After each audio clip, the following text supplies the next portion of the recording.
Hello, I'm Jenny Knight from the selfdirectedlearner.org, and today I'm joined by not just a remarkable human being, but a remarkable educator by the name of John Hunter. John, welcome, and thank you so much for joining me today. Jenny, always a pleasure. We've worked together in the past, and this is just a continuing of the pleasure. Thank you.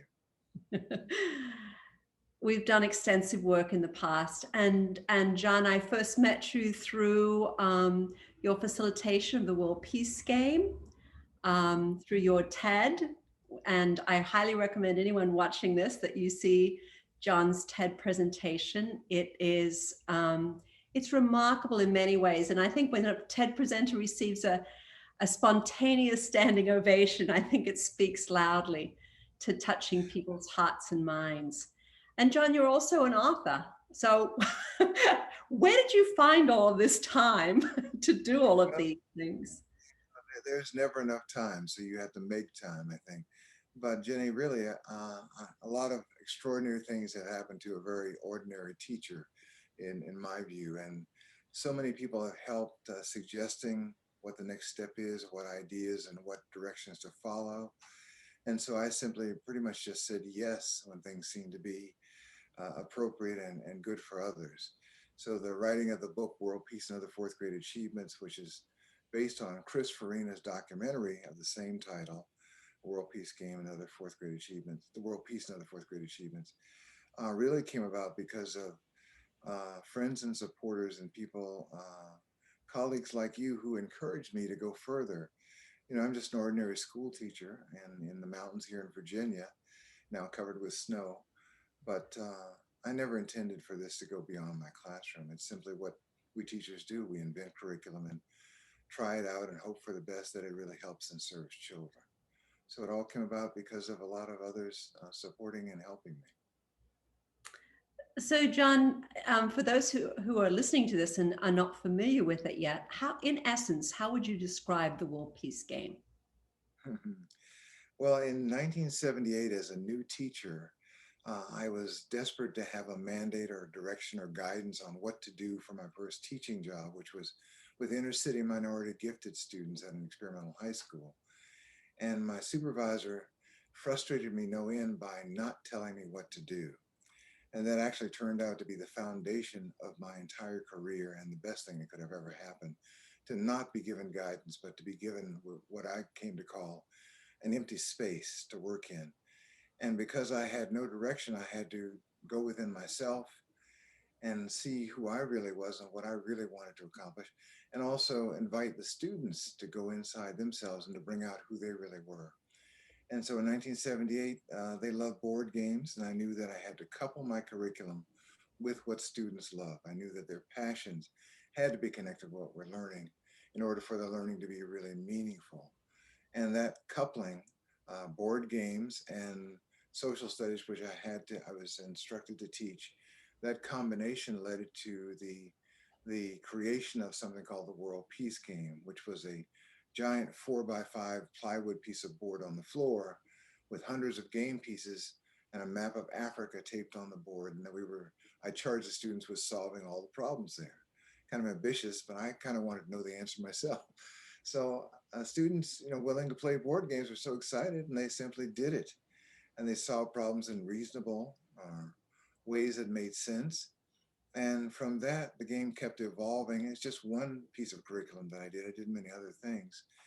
But through the years, I kept it with me, and it kept developing further until eventually it morphed into this three-dimensional 4-foot tower of plexiglass, multiple layers representing parts of the earth, undersea, ground and sea, aircraft layer, outer space layer, with thousands of game pieces, and multiple countries on the ground and sea level. And students divided into countries, the United Nations, arms dealers, a World Bank, a legal council, a world court, and they're charged with solving all of those world problems in a real sort of way. And they've been doing it for now 42 years, quite successfully. So that's what the game structure really is. And the game really is a teacher. It's a prepared environment, as Maria Montessori would say. And the game is the instructor, and the students collaborate with it to make of it what they will. John, you actually mentioned two things I've not heard you mention before. And one was, well, one you did. The first one is that your supervisor wouldn't like hand you anything, wouldn't tell you what to do. You just sort of go forth and do something. But you said something I've not heard before, and that is the first thing you did was to go inside yourself, Mhm. and you coupled that with the children.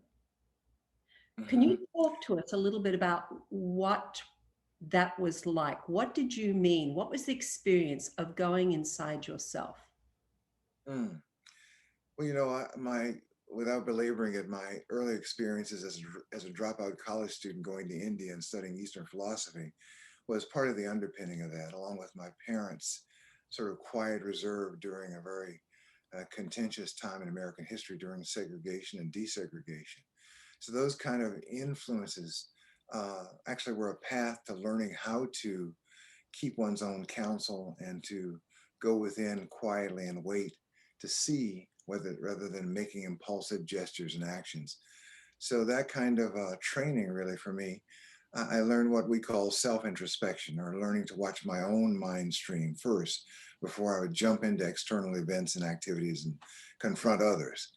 And so finding out who I really was at a deeper level, watching my own prejudices, my own inherent biases, the things in me that are flaws, and then deliberately and intentionally trying to weed those out really helped prepare me so that when I would go into a classroom, I would take less baggage, so to speak, less conscious baggage, and then continually watching introspectively what arose in my mind during the day. And again, arresting or dissolving those impulses and thoughts that were not helpful or relevant or useful, and allowing the space, the empty space itself of the children's impulse to come through and to sort of form the environment, the existence around us. Of course, I had influence and input, but it would come from a simpler, quieter, more balanced place, I think, after I had done some house cleaning. So that became a basis of all my teaching, to first introspect, to find out who I really am as much as I could on a daily, relentless basis level, and then to try and bring that cleared out space to the classroom, so that my own proclivities and propensities didn't overshadow or cloud the possibilities and potentialities of the students. So yeah, I would always start with that. And that's one of the foundation pillars of our training with the World Peace Game. We now train teachers, I think over 1,000 teachers in 38 countries, how to implement the World Peace Game practice. And the first step with that is, before even approaching the classroom, to develop a habit or practice of self-introspection in order to weed out our problems and flaws and to be more helpful to the children. If only everyone. something, something you do. I know you do. Well, I'm only thinking that this is just such a healthy practice for everybody on this planet, and Well, that it the comes whole to me.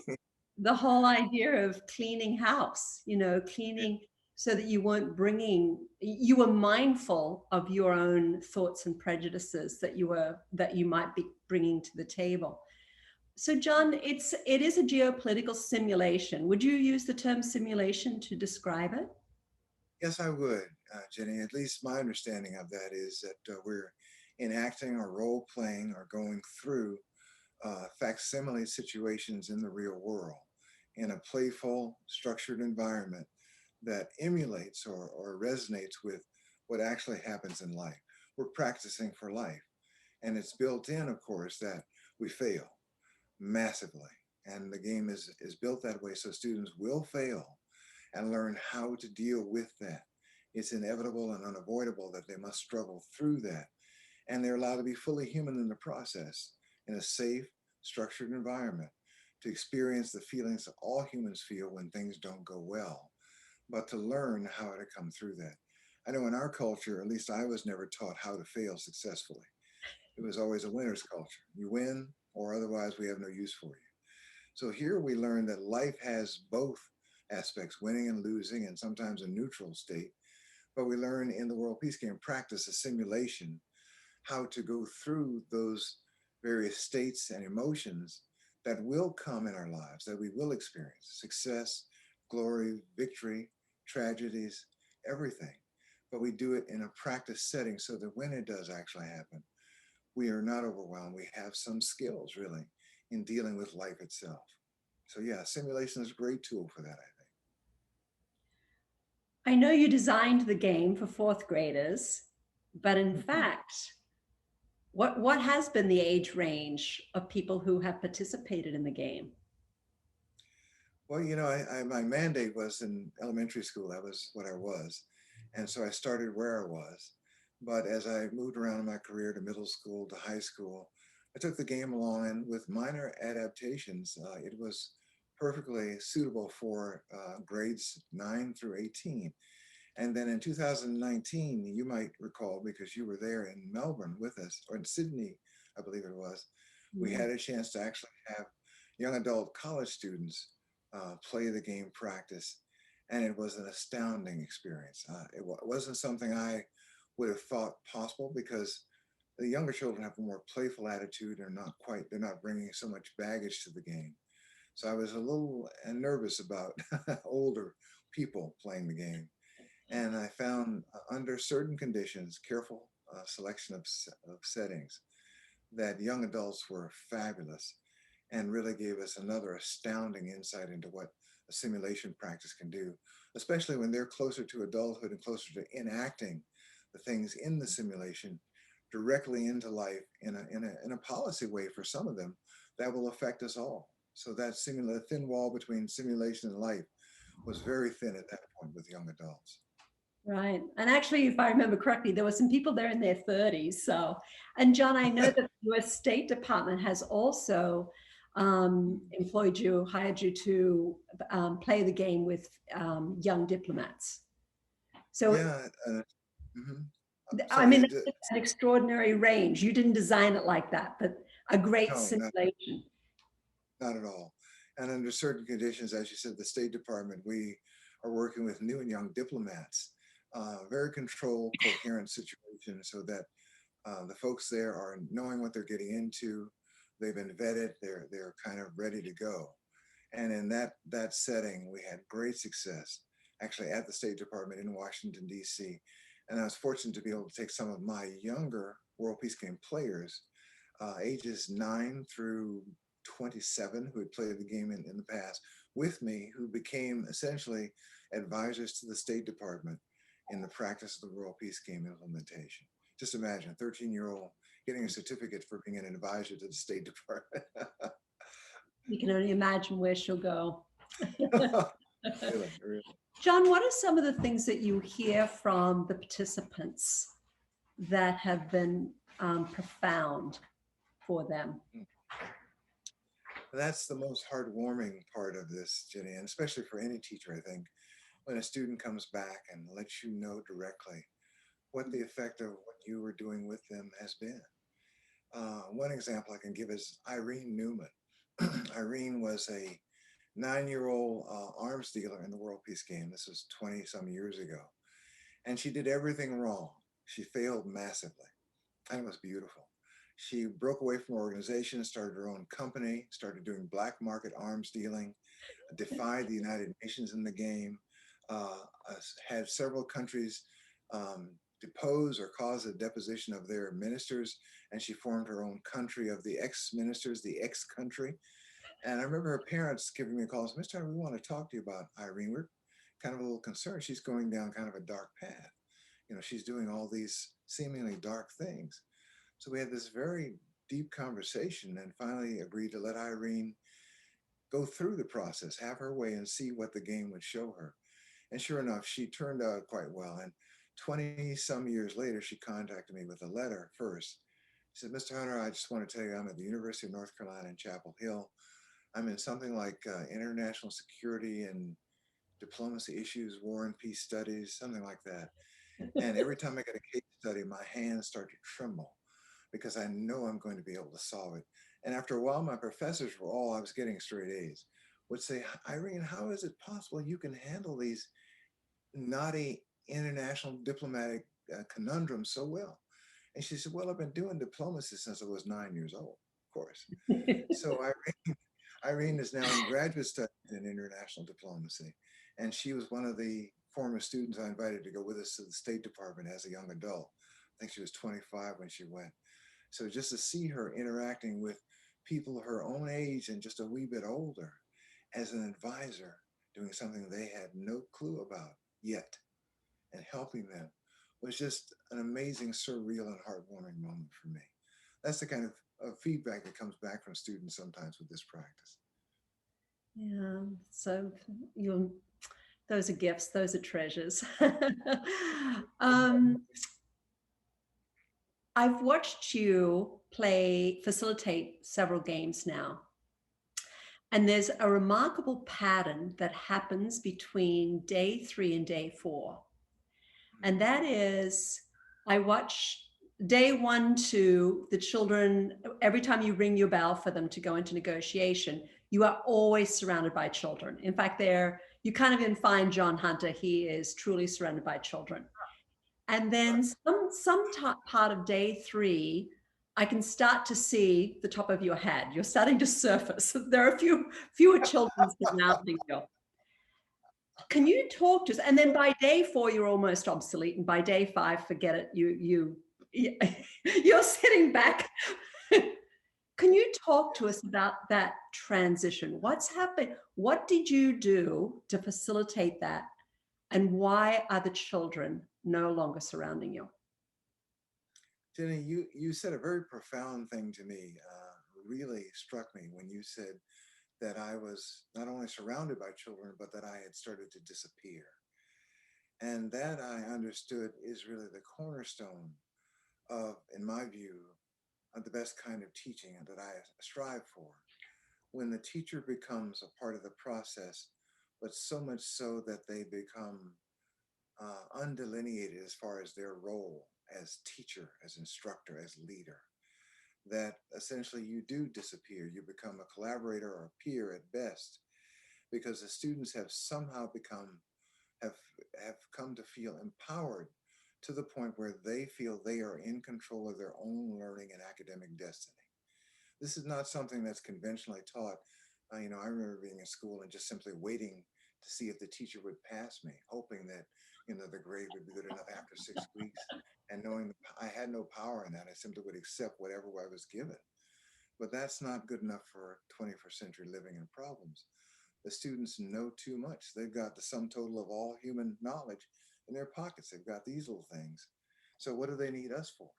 So we are a part of that process, but we have to understand that leadership is asymmetrical.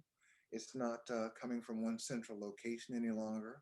There's expertise scattered throughout your group, and you do well to allow it to surface and to harness and network it, and allow it to be an organic process where leadership emerges rather than being appointed as in you, the teacher who's paid to be that.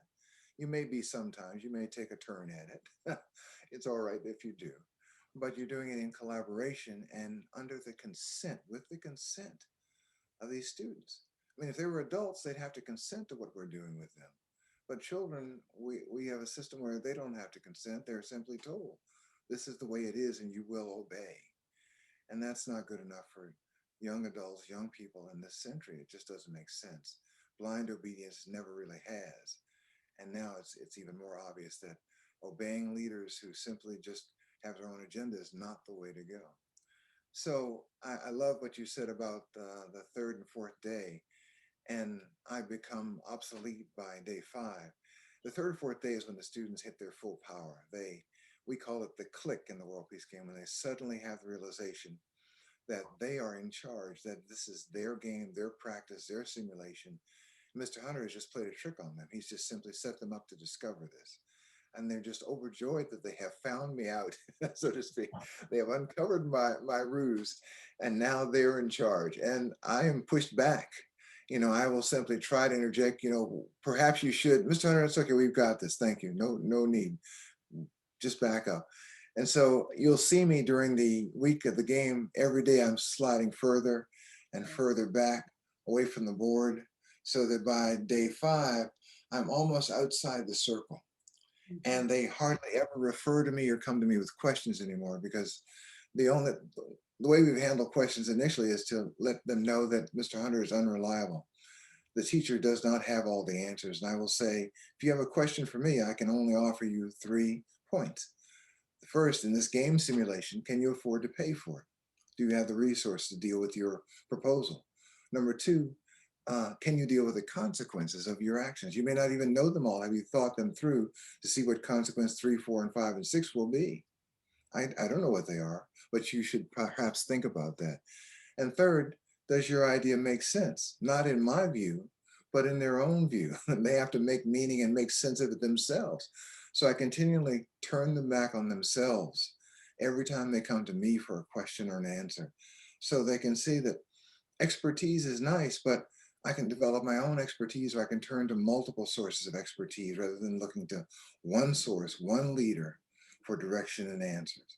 And so by day 5, they've hopefully learned that lesson, and I can almost retire a bit and step back and watch the process. Yeah. The other thing that I notice is that in the beginning, the children tend to operate alone. But as you turn them back away from you, they start going to each other. And so by day 4 or 5, I observe, almost children huddled together as a group discussing Yeah, ideas. right. So, yeah. Um, they it's a very good point, Jenny, because you can notice very distinctly in the beginning they tend to work as solo artists. They're used to succeeding in class on tests by themselves, on assignments by themselves, doing homework by themselves. Everything is siloed. You do it all, and it's all your reputation only. And this idea of collaboration, of doing things for the sake of others, of compassion really is not engendered in our educational practice. It's not a normal thing. So the World Peace Game allows them to be that way at first. I mean, they can certainly do that. But they find that, as the old poet would say, no man is an island, no person is an island, that eventually they're alone. And the solutions can never work in isolation, and no one person can do it. No one person can solve everything. So Mm. they're automatically forced into, or should we say, enticed into collaboration, asking and seeking help beyond their scope of and range of abilities and talents, which may be prodigious. They may have huge talent, but even so, no one person can win this game.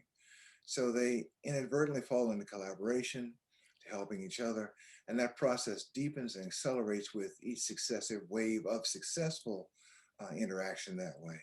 I don't have to teach it, I don't have to preach it. It becomes automatically a way of being that we will help each other. We will look around from multiple perspectives because that's the only way we will survive. One perspective will not be able to save us.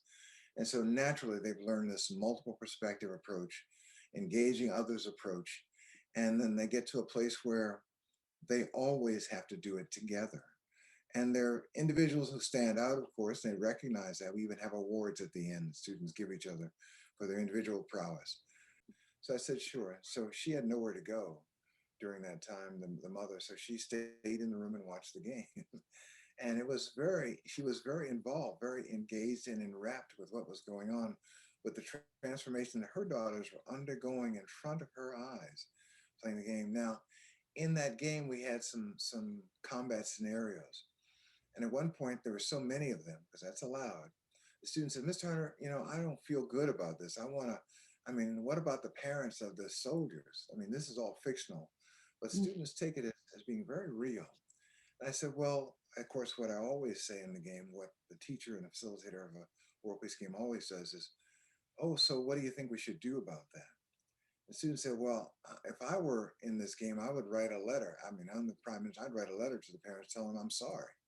I said, would you like to do that in the game? I asked. And she said, yes, let's make it a part of the game. So we discussed it, and we did during that game. And we decided that the instigators, or the people involved in combat, if they lost soldiers in the little battle they had on the board, they would write a letter to the fictional parents of the fictional soldiers of the fictional battle, expressing their condolences and saying they were sorry. These are 4th graders, 5th graders, so the letter is very simple.